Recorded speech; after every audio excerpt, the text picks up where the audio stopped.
Hey everybody, I'm Nick Layton. And I'm Leah Bottima. And we're the hosts of Were You Raised by Wolves? Each week we try to make the world a kinder, nicer place. Well, that's the idea at least. I mean, we try. Have you ever wondered what to do if you're ghosted? Or what to do when a friend asks you to borrow money? Or the proper way to eat Cheetos? You know, the big questions. So please find Were You Raised by Wolves wherever you listen.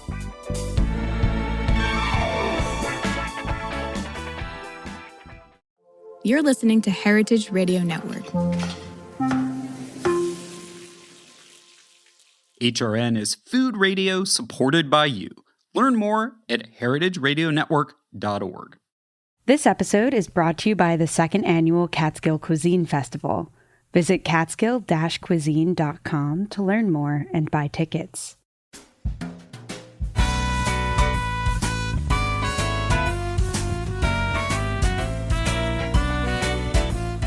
Welcome to Inside Julia's Kitchen, the podcast of the Julia Child Foundation for Gastronomy and the Culinary Arts. I'm your host, Todd Shulkin, the Foundation's Executive Director. Our show takes you inside the Foundation's world to meet the talented people we have the great fortune of learning from all the time. On today's show, we welcome restaurateur Sherry Villanueva. In this episode, we'll talk to Sherry about succeeding in the hospitality industry, making the most of a visit to Santa Barbara, and we'll hear Sherry's Julia moment. Stay with us. We'll be right back.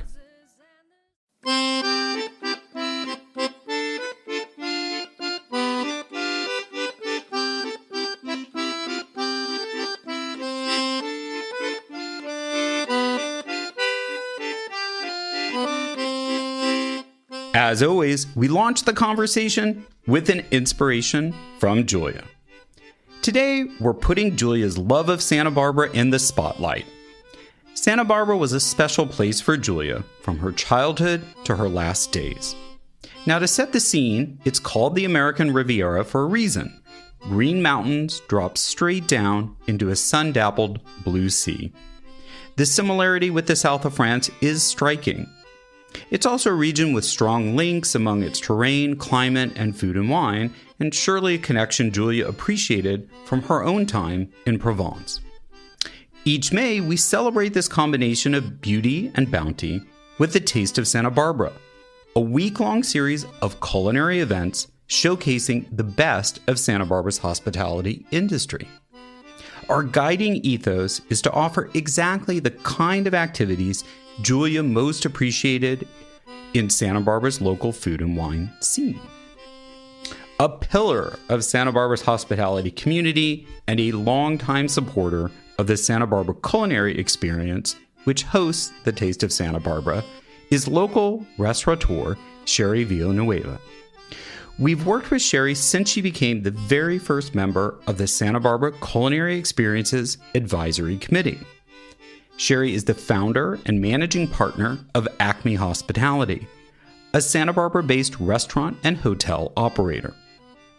Acme runs 8 Santa Barbara restaurants, including The Lark, Lucky Penny, Pearl Social, Helena Avenue Bakery, Santa Barbara Wine Collective, Lokita, and La Paloma Cafe, which collectively have achieved many local, regional, and national awards for their food and service.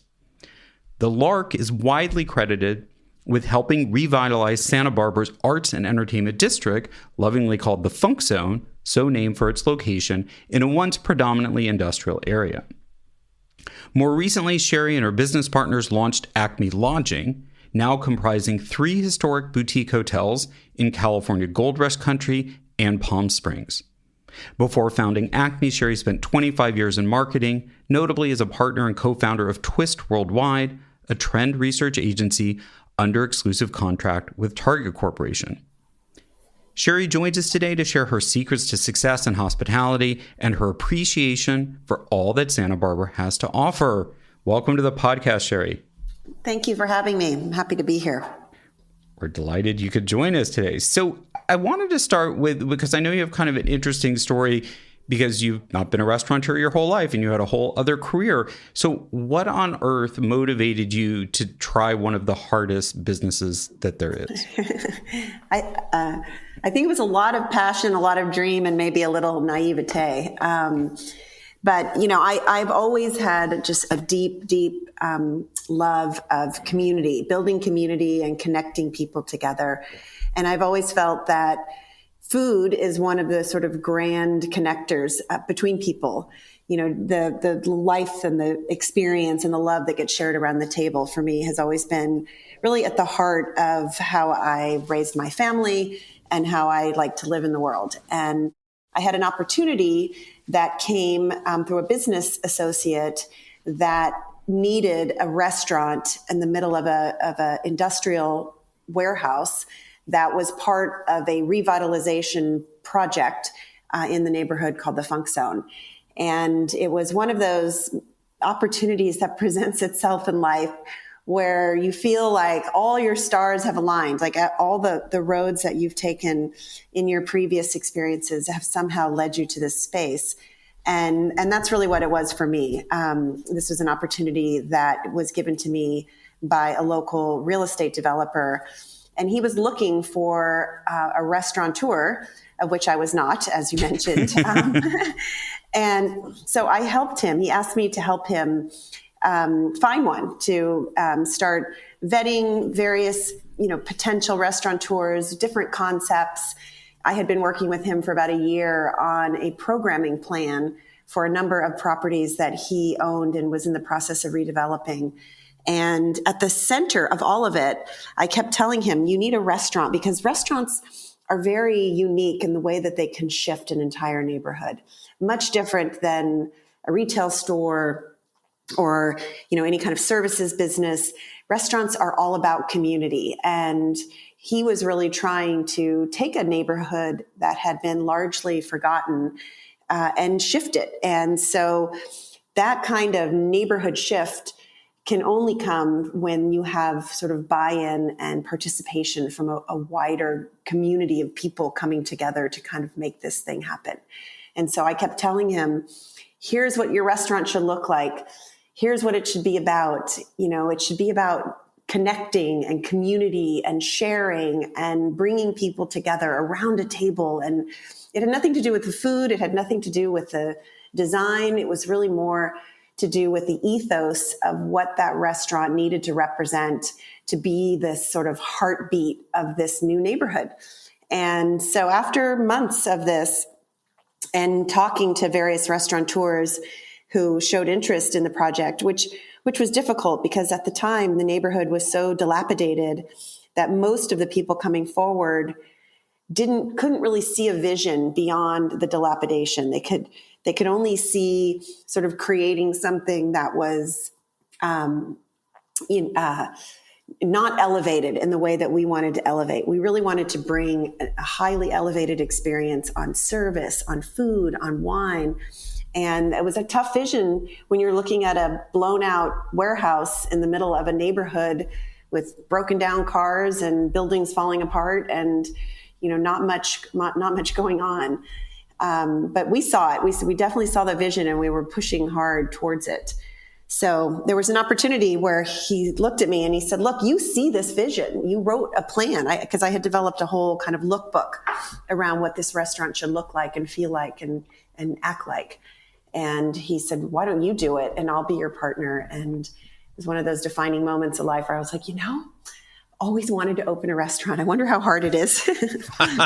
Well, it's one of those things where thank God you were so naive or hadn't done it before. So right. you were more wide-eyed. So that was interesting because I was going to ask how you chose Santa Barbara to open a restaurant, especially since you're now one of the leading restaurateurs in Santa Barbara. But it sounds like that isn't the way it happened. And despite your background in marketing research, it's not like you did some analysis that said Santa Barbara's missing this many restaurants and I should target Santa Barbara. It's like it chose you.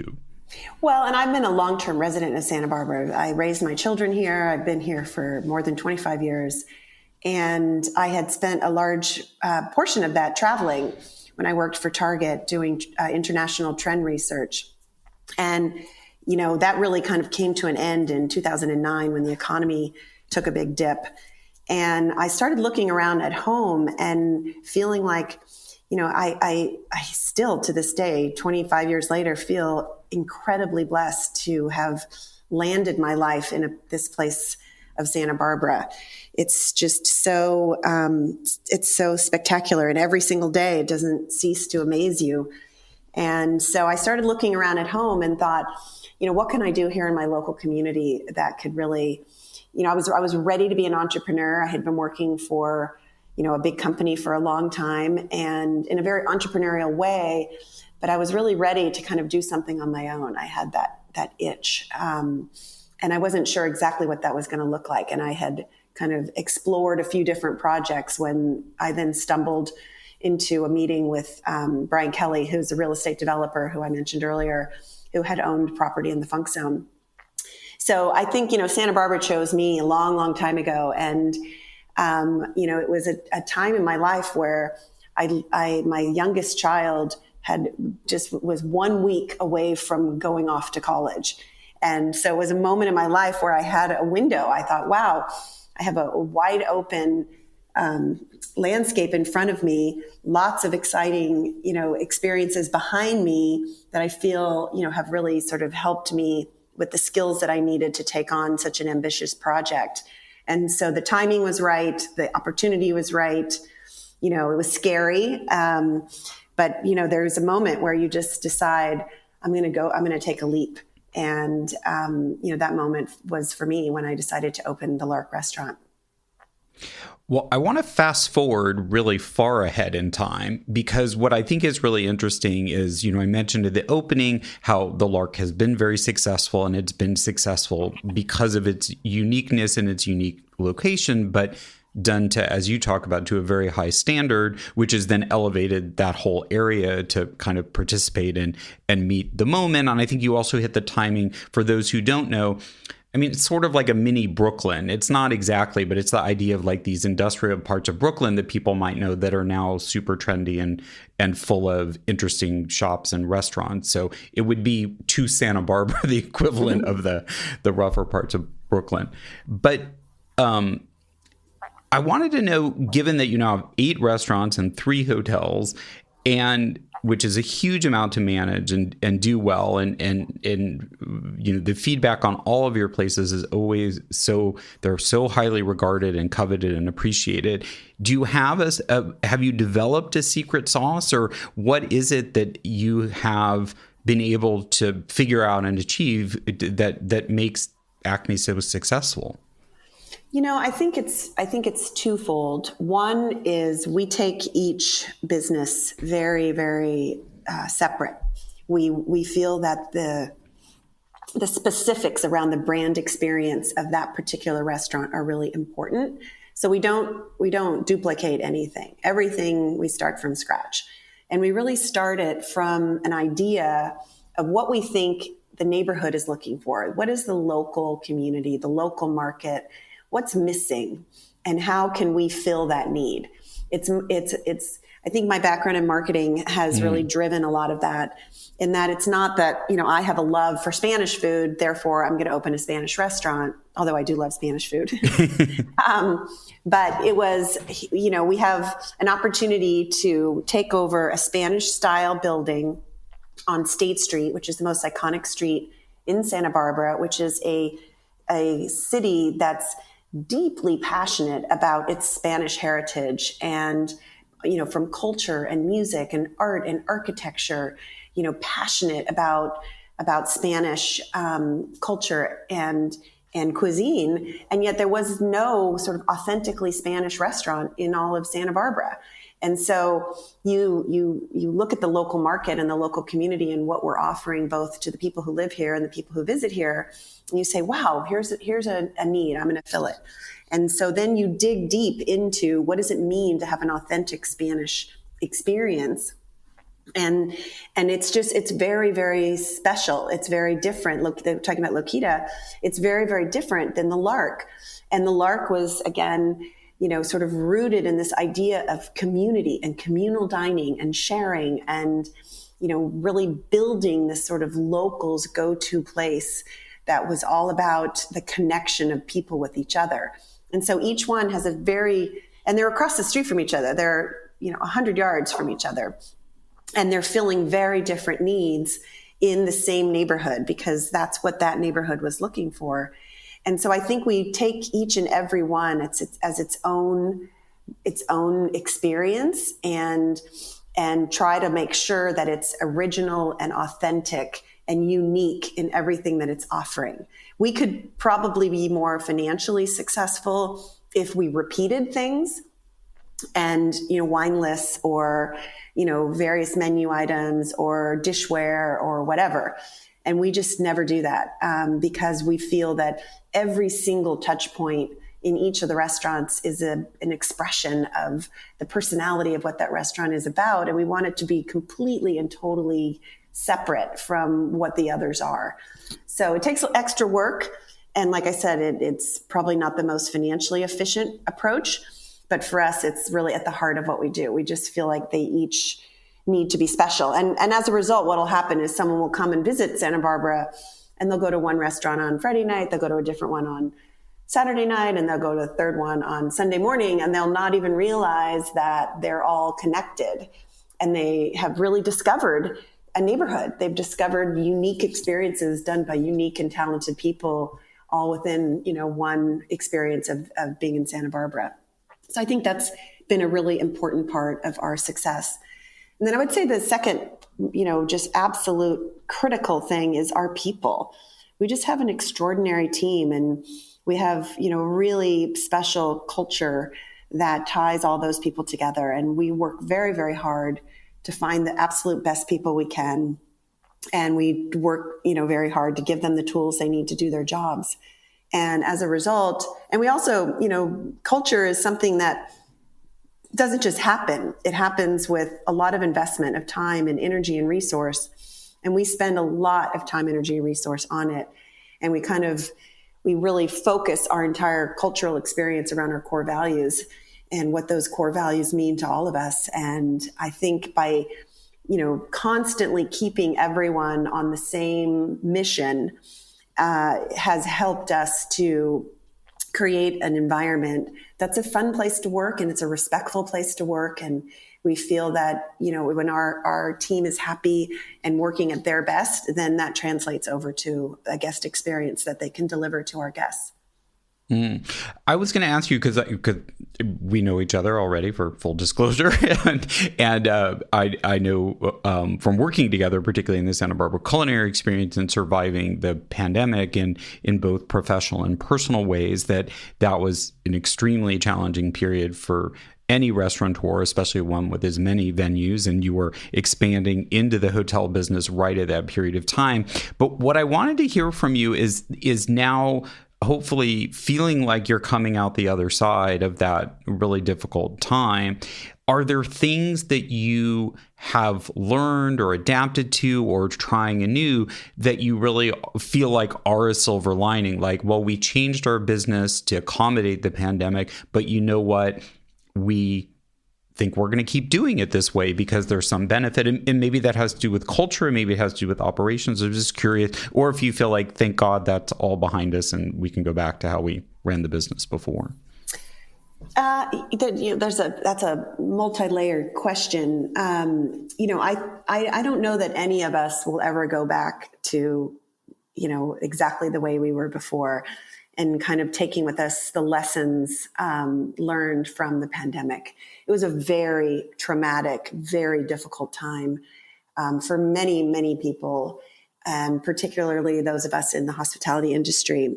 It was scary and uncertain and just so widespread. So, I think for us, there were two things that really carried us through. Going into the pandemic, we're a company that runs its restaurant company like a business, and we were, financially stable.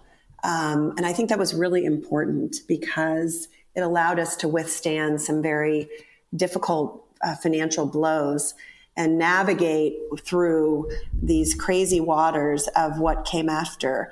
And so I think that part, was important. We certainly, didn't have extreme financial loss and difficulties through the pandemic, but because we went in healthy, I think that helped us to withstand some of the turmoil. And then the other thing, and we've talked about it already, is the culture. it was amazing. I mean, I witnessed some of the most extraordinary acts of generosity, of kindness, of true care for each other. Our team came together in so many different ways. Everything from, we immediately mobilized and turned our kitchens into kitchens supporting meals for the homeless population in Santa Barbara. We did ready-to-eat meals for the food bank and helped them to mobilize in new ways that they had never done before. We set up a grocery store in we have a big warehouse that's our bakery, and we set up a grocery store that we ran 3 days a week, and we made it free for all of our employees. And so 3 days a week, they would come and we would just give them a box and say, take what you need. And they were able to get fresh groceries and bring them home for their families. And it was a huge cultural touch point for all of us to be able to see each other, to know that you were okay. We had people come and say, I don't need groceries, but my next door neighbor does. Would it be okay if I took groceries to them? And it just was this ripple effect of the whole community of really people taking care of each other. And I think for us as a company, it was an opportunity for us to kind of look within and figure out, all right, we had 350 employees at the time, and, really looking how are we going to take care of each other? And so extraordinary acts of kindness. I had a local person who is a regular guest of ours call in and say, I want to cover your payroll for 2 weeks because I don't want people not to be paid.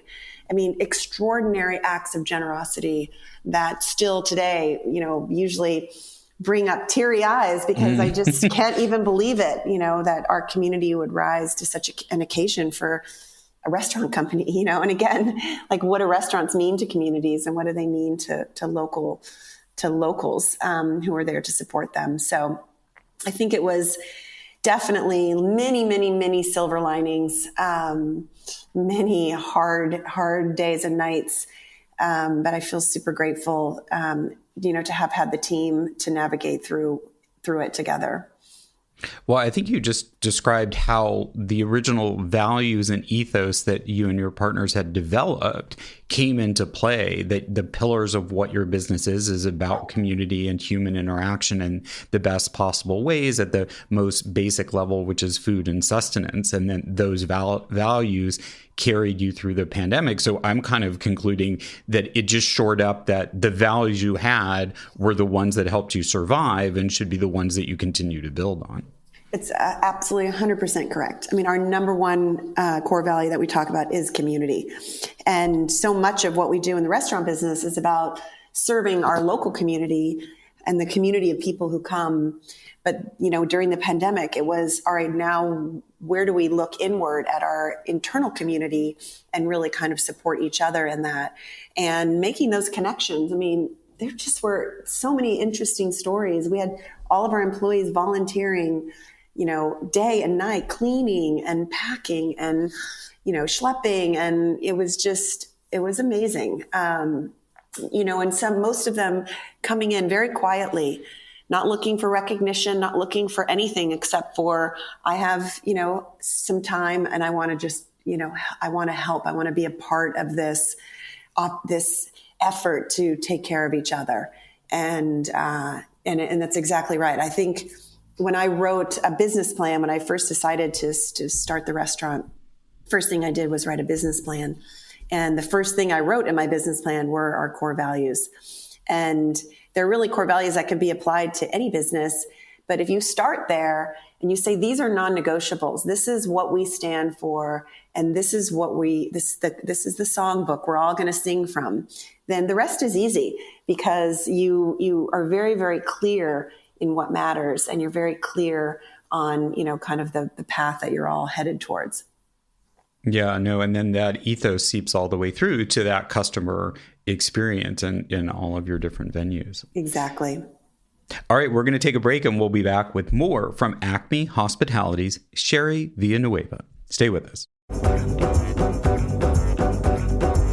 Still, I don't want to go to bed. The 2024 Taste of Santa Barbara is happening May 13th to 19th.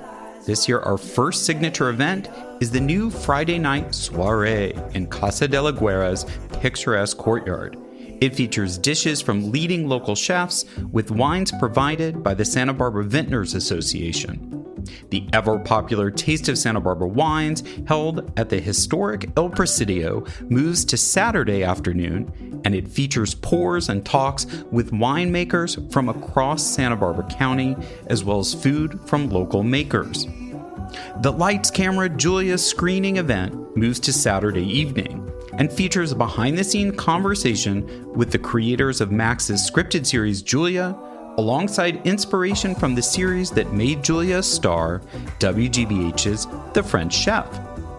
Go to sbce.events to get your tickets and check out the full lineup, which includes cooking classes, dinners, and farm and winery tours. Don't wait, as many events are selling out fast. And for the latest updates, it's at SB Culinary Experience on Instagram. Gather your friends and family at the second annual Catskill Cuisine Festival, presented by the Sullivan Catskills Visitors Association, Bethel Woods Center for the Arts, and Resorts World Catskills. Mark your calendars for a flavor-packed weekend from May 10th to May 12th.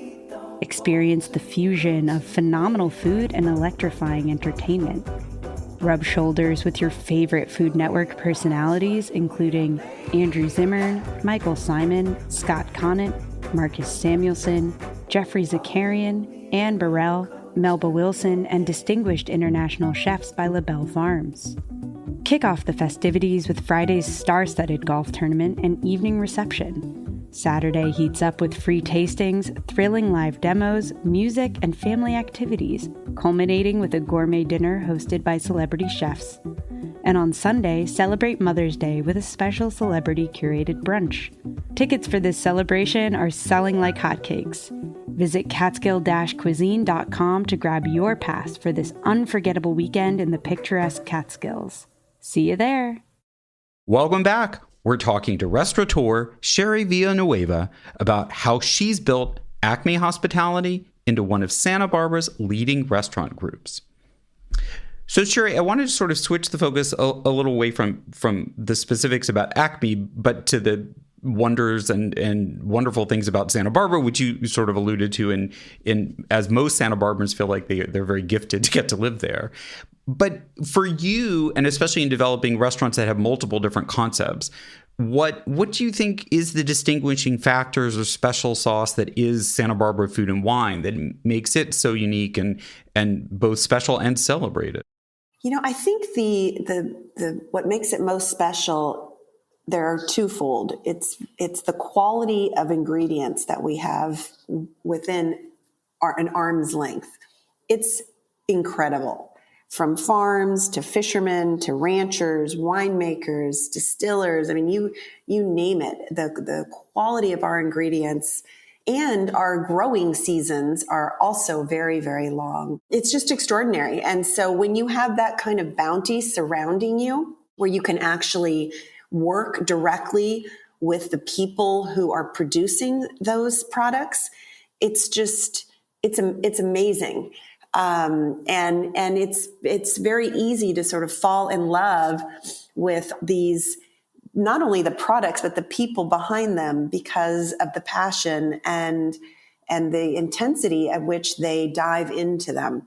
I mean, and it's everything from simple things like eggs that seem like such a simple commodity, but when you actually can go and meet with a rancher who's very, very passionate about the eggs that they produce and talk with them about what they're doing to make them special, it becomes very exciting. And I think for people who love food, it's like there's just a plethora all around you all the time. And I think that's one of the things that makes it so very special. And then we have just incredible artists that, take those natural resources. I mean, Santa Barbara is one of the most physically beautiful place that I've ever even been, much less have had the pleasure of living in for most of my life. And when you have these artists that take this incredible bounty and turn it into products that they are deeply committed and deeply passionate about, it's like a win-win-win all the way around. So you have kind of the people passion, combined with these extraordinary ingredients that, it almost makes it easy. Since you're a restaurateur, I've never asked anyone this question before, but I'm curious how you're going to answer it.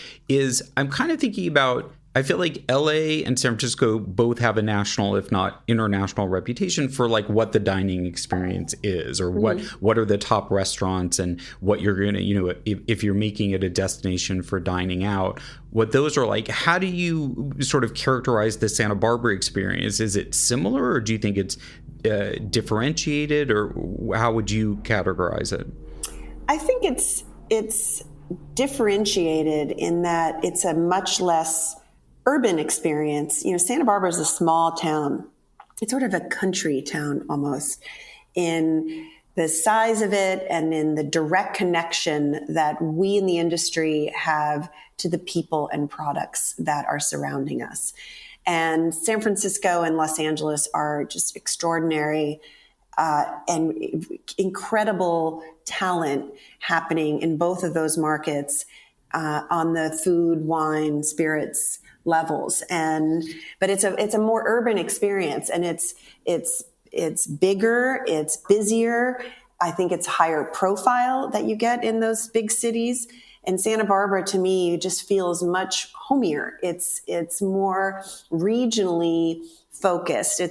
I live in the Santa Ynez Valley, and it's really a community of farmers and ranchers, and producing world-class wines coming out of the Santa Ynez Valley that can go on par with anything coming out of really anywhere. But at the end of the day, the community that's behind it are just real people. They're just local ranchers and farmers and people who are very, very connected to the products that they are making. So I think it's different culturally. And I love going to both. I lived in San Francisco for many years, and Los Angeles actually.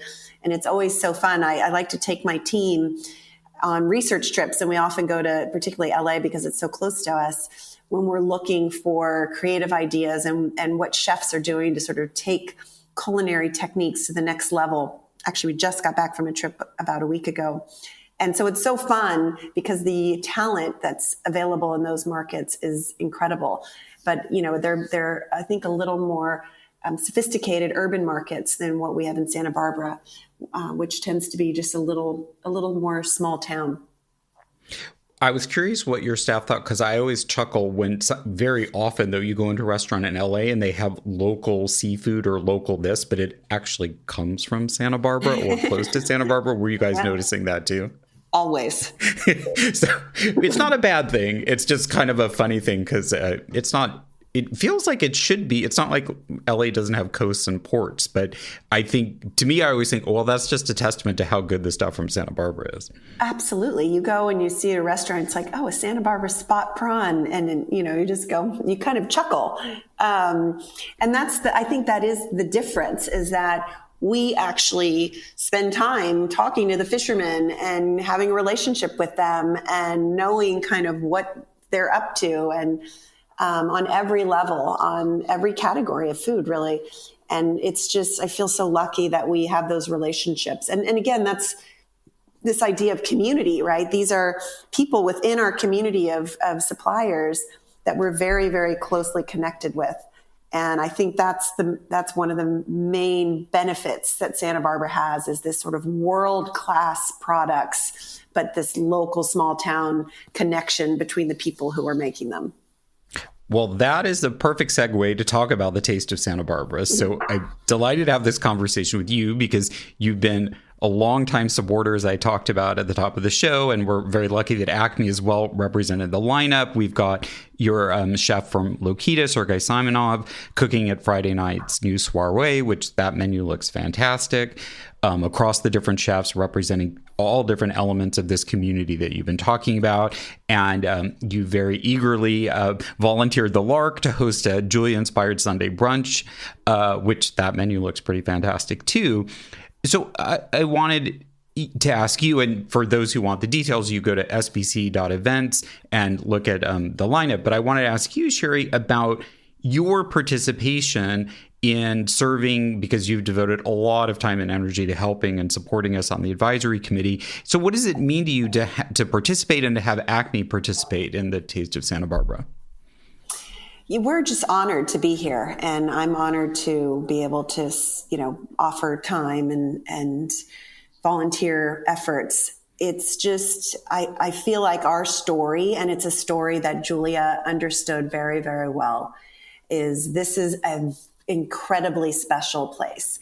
And we want to tell the story to more people and be able to bring more people into the county so that we can kind of show off just how special this place is and how extraordinary the products that we have here really are.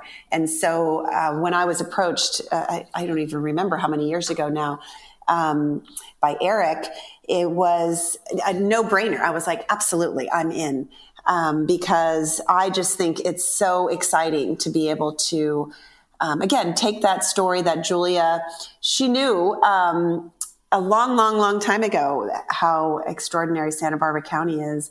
And so if we can broadcast to the world, because it's something we're so proud of, and bring more and more people into experience, I'm all for that.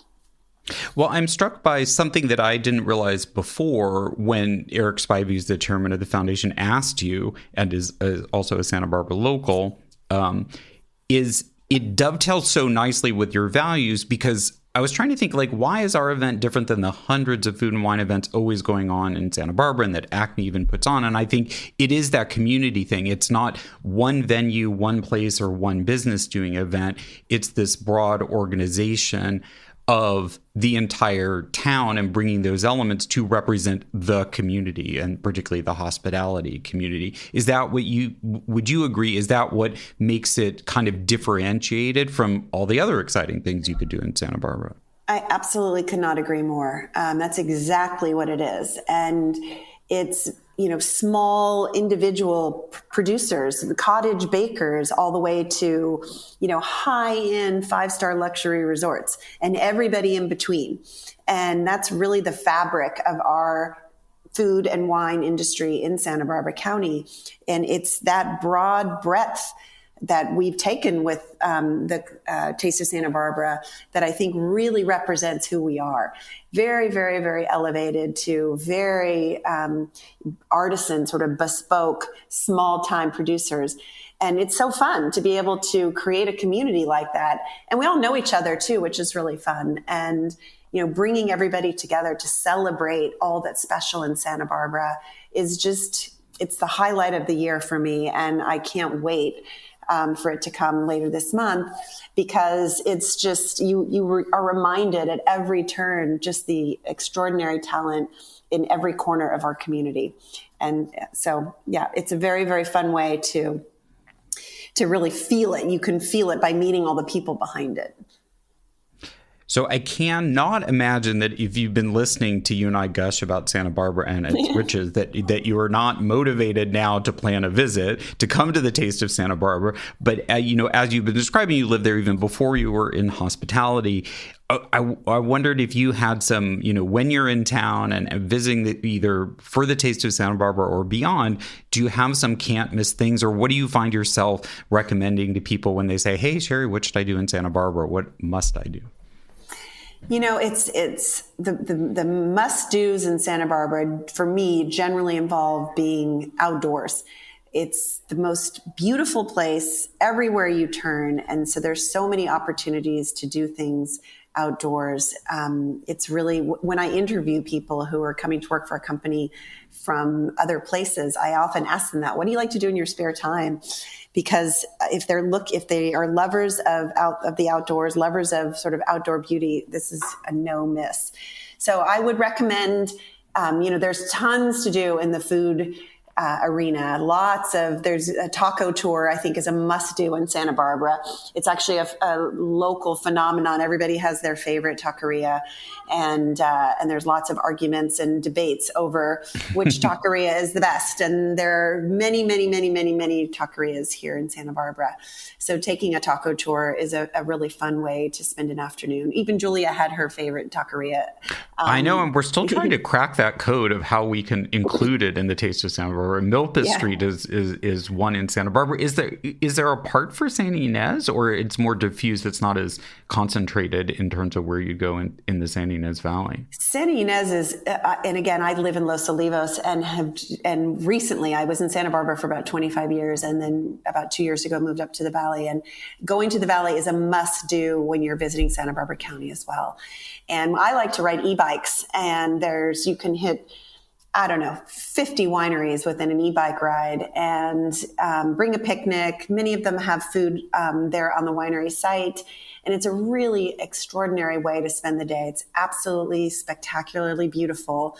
And you just bike around and visit some of the best wineries that you'll find anywhere in California.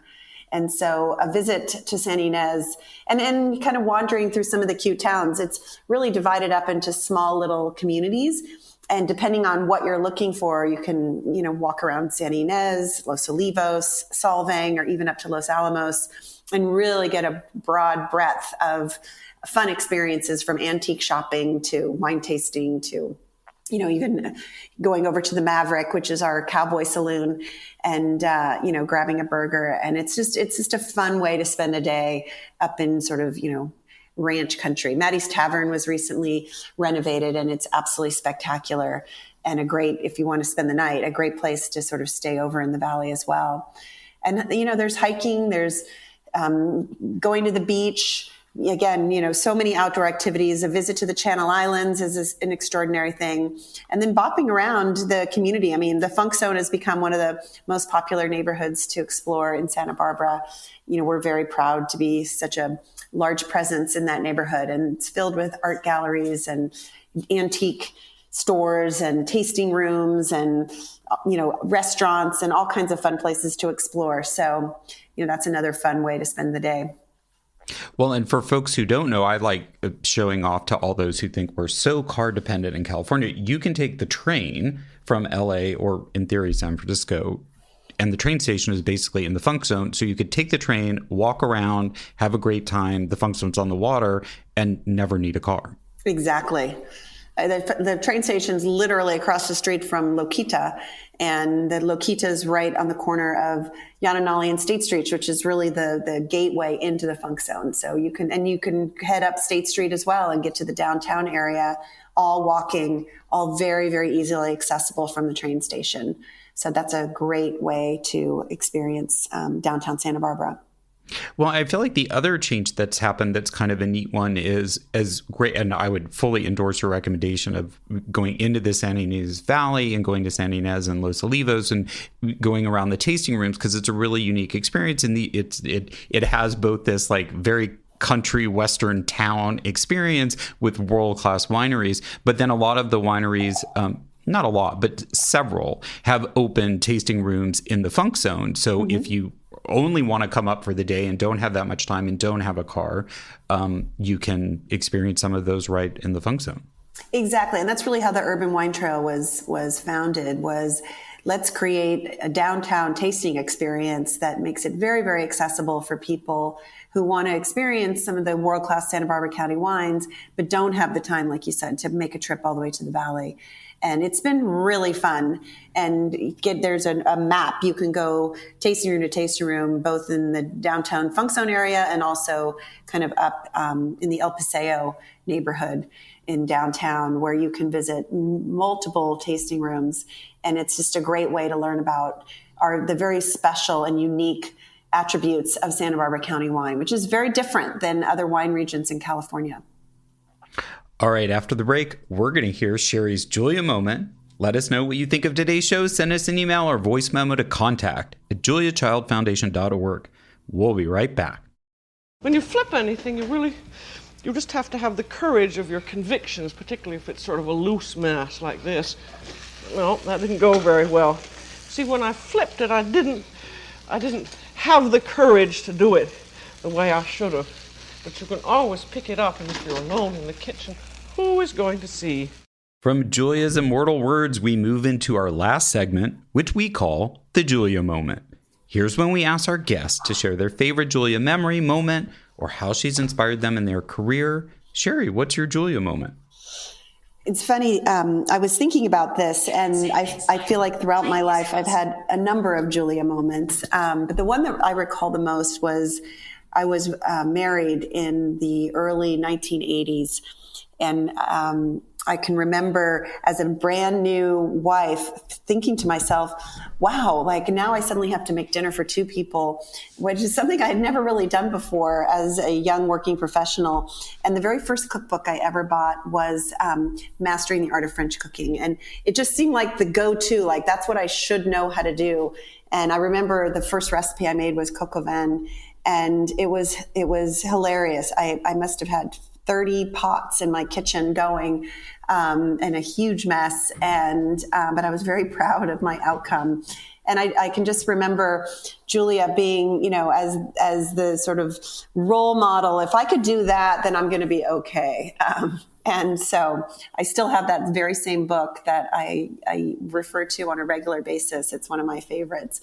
And it's a very fun memory to think of those early days. Still married now, almost turning on 40 years, but I still think of that early days of trying to learn how to cook for a family. Oh, congratulations on 40 years, and I think Julia would really love being that. I was going to say ghost, but that sounds like sort of negative, in the room of your relationship, and how much that moment of food has brought you to, really a life in food. Yeah, exactly.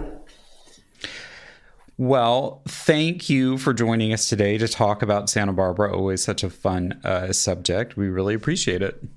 It's my pleasure. Thank you for having me. And thanks everyone for listening. For more, you can go to @AcmeHospitalitySB on Instagram, or you can check out acmehospitality.com for a complete list and links to all their restaurants and hotels. Find more episodes of Inside Julia's Kitchen on juliachildfoundation.org, heritageradionetwork.org, or wherever you get your podcasts. Please follow @JuliaChild on Facebook and @Julia Foundation on Instagram and Threads for our latest news. I'm @TShulkin on Instagram and Threads. The Julia Child audio clip from The French Chef is used with permission from our friends at GBH. Thanks to my co-producer of the foundation, Lauren Salkeld, and our sound engineer is Liam Werner. Our theme song is New French Horn by Novi Valtorni. We look forward to bringing you back into the foundation's world next time on Inside Julia's Kitchen.